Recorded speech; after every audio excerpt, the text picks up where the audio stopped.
Warga bantaran Sungai Ciliwung kini belum kebanjiran hasil dari program realisasi Sungai Ciliwung yang rampung September lalu sedikit demi sedikit mulai dirasakan masyarakat sekitar. Hujan sejak dini hari yang melanda ibu kota sampai dengan pagi tadi membawa volume air ke Jakarta dengan ketinggian air di Sungai Ciliwung mencapai 9 meter. Diperkirakan volume air hujan di ibu kota akan bertambah setelah mendapatkan kiriman air hujan dari Bogor. Kendati debit air tinggi, warga bantaran Sungai Ciliwung belum merasakan banjir yang berarti. Air sungai yang meluap pun hanya setinggi 20 hingga 30 cm pada rumah yang berada di paling bawah dekat bantaran sungai. Sebelumnya, pemirsa, banjir bisa mencapai 150 cm pada jalan raya di atas sungai. Warga Kampung Pulau yang tadinya masih berada di bantaran Sungai Ciliwung kini sudah menempati rumah baru di Rusunawa yang bebas banjir. Melihat contoh Kampung Pulau, warga Kampung Bukit Duri yang sampai saat ini masih tinggal di pinggir kali mengaku tidak sabar untuk turut pindah.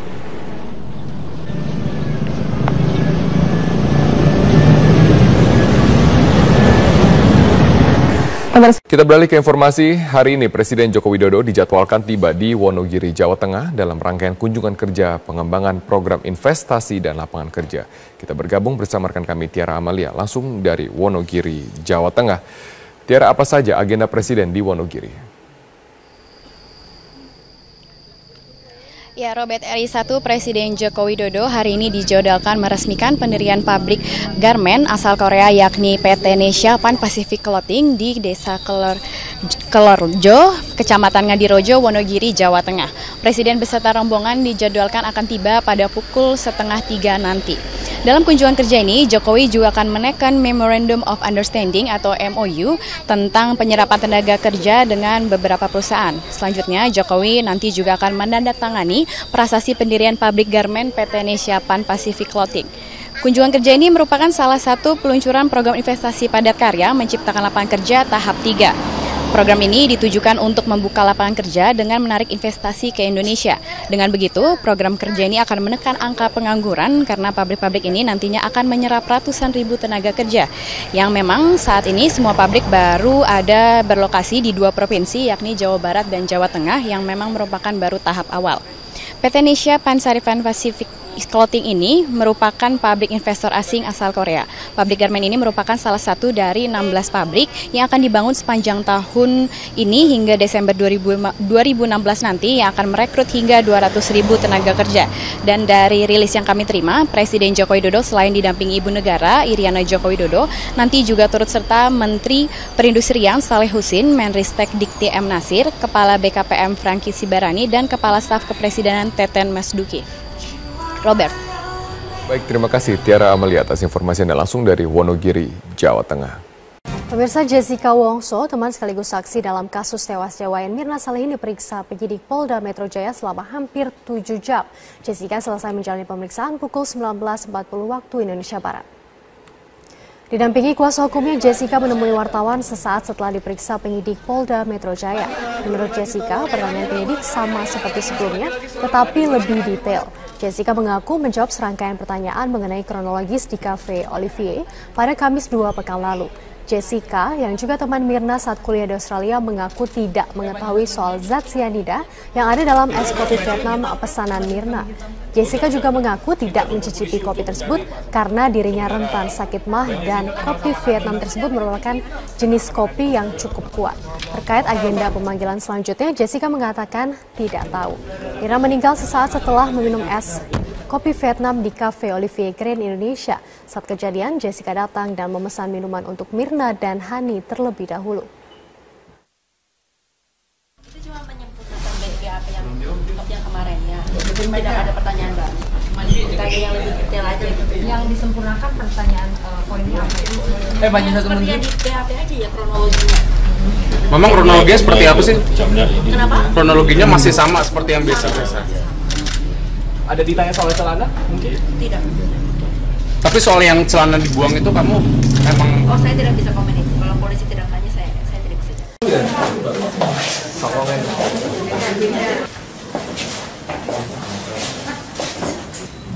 Awal mula kejadian bahwa di salah satu klub sepak bola, inisial saudara D, ya, melaporkan bahwa dirinya pernah disodomi oleh saudara S alias Redi. TKP-nya yaitu di salah satu rumah di daerah Sidobatani Ngeplak, Sleman. Modus operandi atau cara yang bersangkutan tersangka ini melakukan suatu tindak pidana tersebut adalah dengan pendekatan tentunya, kemudian memanggil calon korban tersebut ke rumahnya, dan setelah akrab yang bersangkutan tersangka ini seperti di depan rekan-rekan adalah menyiapkan minuman yang dioplos antara minuman berenergi, salah satu minuman berenergi, kemudian minuman keras, diberikan kepada calon korbannya, yaitu anak-anak berusia paling tua 16 tahun, paling bawah adalah sekitar 10 tahun. Langsung aja, pernah dapat. Maksudnya ada orangnya. Pada saat kejadian kamu di rumah itu sendiri. Anda menyaksikan News Update pukul 17 waktu Indonesia Barat bersama saya Ani Rahmi. Gubernur DKI Jakarta Basuki Cahayapurnama geram dengan oknum PNS senior yang membuli PNS junior di Pemprov DKI Jakarta. Kasus bullying ini didengar Ahok melalui laporan adanya PNS senior yang melarang PNS junior untuk menggunakan bus jemputan. Bukan dihilangin, nah. Sekarang kita tanya sama PNS ya. Ini namanya ngelunjak, saya bilang. Ini namanya betul-betul ngelunjak. Kita kasih bus, pagi-pagi datang. Tanya sama PNS muda, bisa naik nggak? Dibully loh di dalam bus. Sama yang udah duduk, merasa kursi punya dia. Jadi kalau PNS muda dibully, ini pertama. Terus kedua, ada iuran bulanan lagi. 75.000 besok 1.000. Ini brengsek kan luar biasa nih, ada iuran bulanan. Yang menarik iuran siapa Pak? Iya, saya ada grupnya, ada kayak gengnya nih. Udah kayak ada gengnya, kayak membership. Yang muda-muda nggak bisa naik, dibully karena ini punya si A, si B kursinya. Terus kalau ada yang penumpang biasa, numpang naik boleh nggak? Boleh, dipungutin duit. Dua-duanya dari sini, Mas? Ya saya kan taruh mata-mata banyak. Pak, itu iurannya buat sopir. PNS, sopir digaji kok, makanya dia ada permainan. Terus tarik lagi dari penumpang, nah, itu udah dosanya. Dosa apa lagi? Pemirsa, penyidikan kasus dugaan korupsi pendirian Bank Banten terus dilakukan oleh KPK. Dan untuk kedua kalinya Gubernur Banten Rano Karno diperiksa sebagai saksi dalam kasus itu. Kita akan mengetahui bagaimana perkembangan terkini dari KPK bersama reporter Yul Yanawan dan juru kamera Bobby Tobing langsung dari gedung KPK Jakarta. Ya Yul, bagaimana perkembangan terbaru dari kasus dugaan korupsi pendirian Bank Banten? Iya Doni, untuk hari ini memang KPK menjadwalkan dari pemanggilan Gubernur Banten Rano Karno yang tadi pagi sudah datang pada pukul 9.30 di KPK. Adapun Rano Karno bersama dengan saksi lainnya yakni Muhammad Yanuar diperiksa sebagai saksi untuk tersangka Riki Tampi Nongkol yakni dirut dari PT Banten Global Development atas TPK suap pengesahan dari APBD Pemprov Banten dalam pembangunan Bank Daerah Banten.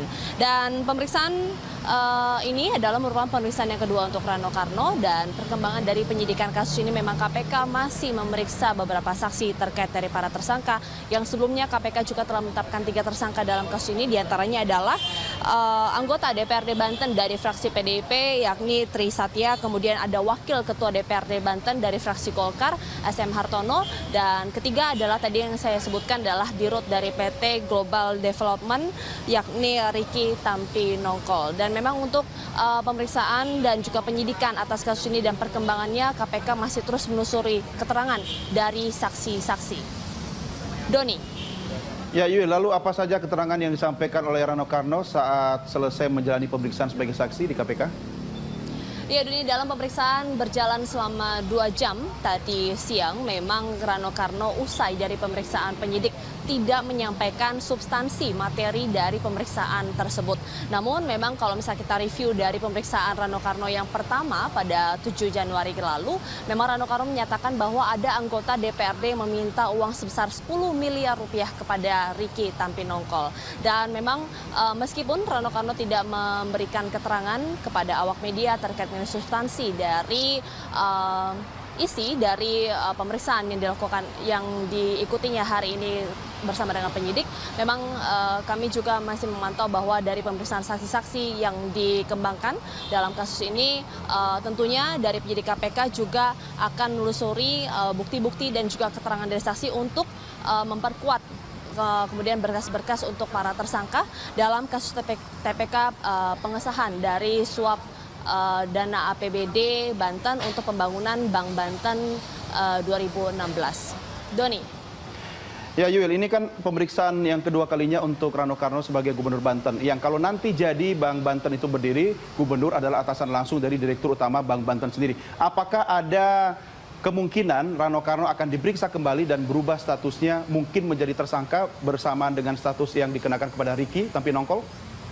Iya, Doni, tentunya dalam kasus ini KPK. Warga bantaran Sungai Ciliwung kini belum kebanjiran hasil dari program realisasi Sungai Ciliwung yang rampung September lalu sedikit demi sedikit mulai dirasakan masyarakat sekitar. Hujan sejak dini hari yang melanda ibu kota sampai dengan pagi tadi membawa volume air ke Jakarta dengan ketinggian air di Sungai Ciliwung mencapai 9 meter. Diperkirakan volume air hujan di ibu kota akan bertambah setelah mendapatkan kiriman air hujan dari Bogor. Kendati debit air tinggi, warga bantaran Sungai Ciliwung belum merasakan banjir yang berarti. Air sungai yang meluap pun hanya setinggi 20 hingga 30 cm pada rumah yang berada di paling bawah dekat bantaran sungai. Sebelumnya, pemirsa, banjir bisa mencapai 150 cm pada jalan raya di atas sungai. Warga Kampung Pulau yang tadinya masih berada di bantaran Sungai Ciliwung kini sudah menempati rumah baru di Rusunawa yang bebas banjir. Melihat contoh Kampung Pulau, warga Kampung Bukit Duri yang sampai saat ini masih tinggal di pinggir kali mengaku tidak sabar untuk turut pindah.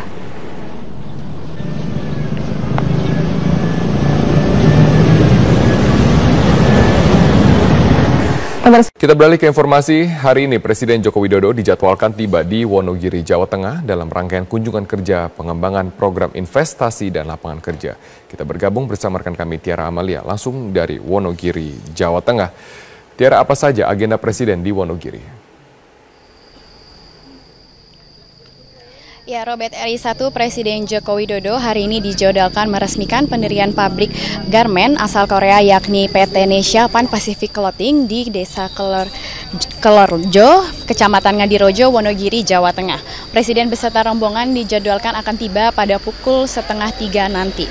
Dalam kunjungan kerja ini, Jokowi juga akan menekan Memorandum of Understanding atau MOU tentang penyerapan tenaga kerja dengan beberapa perusahaan. Selanjutnya, Jokowi nanti juga akan menandatangani prasasti pendirian pabrik. Saksi dalam kasus itu.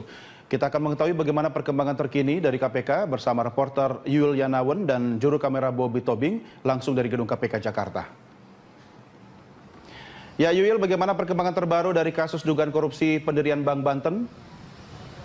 Iya, Doni, untuk hari ini memang KPK menjadwalkan dari pemanggilan Gubernur Banten Rano Karno yang tadi pagi sudah datang pada pukul 9.30 di KPK. Adapun Rano Karno bersama dengan saksi lainnya yakni Muhammad Yanuar diperiksa sebagai saksi untuk tersangka Ricky Tampinongkol yakni dirut dari PT Banten Global Development atas TPK suap pengesahan dari APBD Pemprov Banten dalam pembangunan Bank Daerah Banten.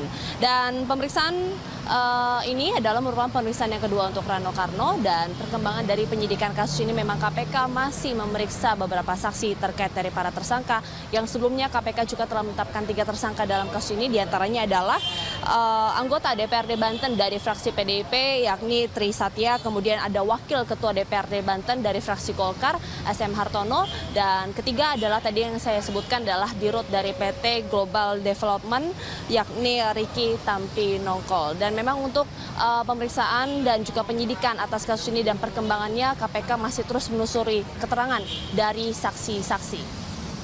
Doni.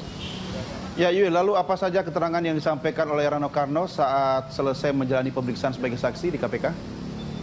Ya, Doni, dalam pemeriksaan berjalan selama 2 jam tadi siang, memang Rano Karno usai dari pemeriksaan penyidik tidak menyampaikan substansi materi dari pemeriksaan tersebut. Namun memang kalau misalnya kita review dari pemeriksaan Rano Karno yang pertama pada 7 Januari lalu, memang Rano Karno menyatakan bahwa ada anggota DPRD meminta uang sebesar 10 miliar rupiah kepada minuman berenergi, salah satu minuman berenergi, kemudian minuman keras, diberikan kepada calon korbannya, yaitu anak-anak berusia paling tua 16 tahun, paling bawah adalah sekitar 10 tahun. Satu aja, pernah aku dapat. Maksudnya ada orangnya. Pada saat kejadian kamu di rumah itu sendiri. Anda menyaksikan News Update pukul 17 waktu Indonesia Barat bersama saya Ani Rahmi. Gubernur DKI Jakarta Basuki Cahayapurnama geram dengan oknum PNS senior yang membuli PNS junior di Pemprov DKI Jakarta. Kasus bullying ini didengar Ahok melalui laporan adanya PNS senior yang melarang PNS junior untuk menggunakan bus jemputan.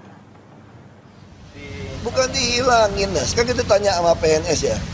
Ini namanya ngelunjak, saya ulang. Ini namanya betul-betul ngelunjak. Kita kasih bus, pagi-pagi datang. Tanya sama PNS muda, bisa naik nggak? Dibully loh di dalam bus. Sama yang udah duduk, merasa kursi punya dia. Jadi kalau PNS muda dibully, ini pertama. Terus kedua, ada iuran bulanan lagi. 75.000 sampai 100.000. Brengsek kan luar biasa nih, ada iuran bulanan. Yang narik iuran siapa Pak? Iya, saya ada grupnya, ada kayak gengnya nih. Udah kayak ada gengnya, kayak membership. Yang muda-muda nggak bisa naik. Dibully karena ini punya si A, si B kursinya. Terus kalau ada yang penumpang biasa, numpang naik boleh nggak? Boleh, dipungutin duit. Dua-duanya dari sini, Pak? Ya saya kan taruh mata-mata banyak. Pak, itu iurannya buat sopir. PNS, sopir digaji kok, makanya dia ada permainan. Terus tarik lagi dari penumpang, itu udah dosanya. Dosa apa lagi? Pemirsa, penyidikan kasus dugaan korupsi pendirian Bank Banten terus dilakukan oleh KPK. Dan untuk kedua kalinya, Gubernur Banten Rano Karno diperiksa sebagai... Telah meminum es kopi Vietnam di Cafe Olivier Grand Indonesia. Saat kejadian, Jessica datang dan memesan minuman untuk Mirna dan Hani terlebih dahulu. Itu cuma menyempurnakan BAP yang kemarin ya. Jadi tidak ada pertanyaan baru. Kayak yang lebih detail aja gitu. Yang disempurnakan pertanyaan poinnya apa itu? Banyak satu seperti yang di BAP aja ya kronologinya. Memang kronologinya seperti apa sih? Kenapa? Kronologinya masih sama seperti yang biasa-biasa. Ada ditanya soal celana? Mungkin? Tidak. Tapi soal yang celana dibuang itu kamu emang... Oh, saya tidak bisa komen itu. Kalau polisi tidak tanya, saya tidak bisa.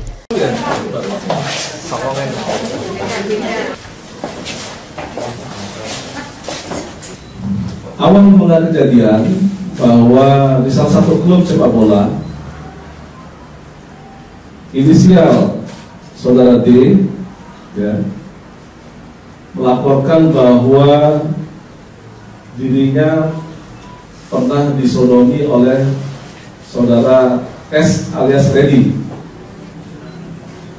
TKP-nya yaitu di salah satu rumah di daerah Sidobatani Ngeplak, Sleman.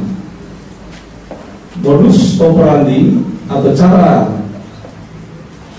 yang bersangkutan tersangka ini melakukan suatu tindak pidana tersebut adalah dengan pendekatan tentunya, kemudian memanggil calon korban tersebut ke rumahnya, dan setelah akrab yang bersangkutan tersangka ini seperti di depan rekan-rekan adalah menyiapkan minuman yang dioplos antara Garmen PT Indonesia Pan Pacific Clothing. Kunjungan kerja ini merupakan salah satu peluncuran program investasi padat karya menciptakan lapangan kerja tahap 3. Program ini ditujukan untuk membuka lapangan kerja dengan menarik investasi ke Indonesia. Dengan begitu, program kerja ini akan menekan angka pengangguran karena pabrik-pabrik ini nantinya akan menyerap ratusan ribu tenaga kerja. Yang memang saat ini semua pabrik baru ada berlokasi di 2 provinsi, yakni Jawa Barat dan Jawa Tengah, yang memang merupakan baru tahap awal. PT Indonesia Pan Pacific Clothing ini merupakan pabrik investor asing asal Korea. Pabrik garmen ini merupakan salah satu dari 16 pabrik yang akan dibangun sepanjang tahun ini hingga Desember 2016 nanti, yang akan merekrut hingga 200.000 tenaga kerja. Dan dari rilis yang kami terima, Presiden Joko Widodo selain didampingi Ibu Negara Iriana Joko Widodo, nanti juga turut serta Menteri Perindustrian Saleh Husin, Menristek Dikti M. Nasir, Kepala BKPM Franky Sibarani, dan Kepala Staf Kepresidenan Teten Masduki. Robert. Baik, terima kasih Tiara Amelia atas informasi Anda langsung dari Wonogiri, Jawa Tengah. Pemirsa, Jessica Wongso, teman sekaligus saksi dalam kasus tewasnya Wayan Mirna Salihin, diperiksa penyidik Polda Metro Jaya selama hampir 7 jam. Jessica selesai menjalani pemeriksaan pukul 19.40 waktu Indonesia Barat. Didampingi kuasa hukumnya, Jessica menemui wartawan sesaat setelah diperiksa penyidik Polda Metro Jaya. Menurut Jessica, pertanyaan penyidik sama seperti sebelumnya, tetapi lebih detail. Jessica mengaku menjawab serangkaian pertanyaan mengenai kronologis di Cafe Olivier pada Kamis 2 pekan lalu.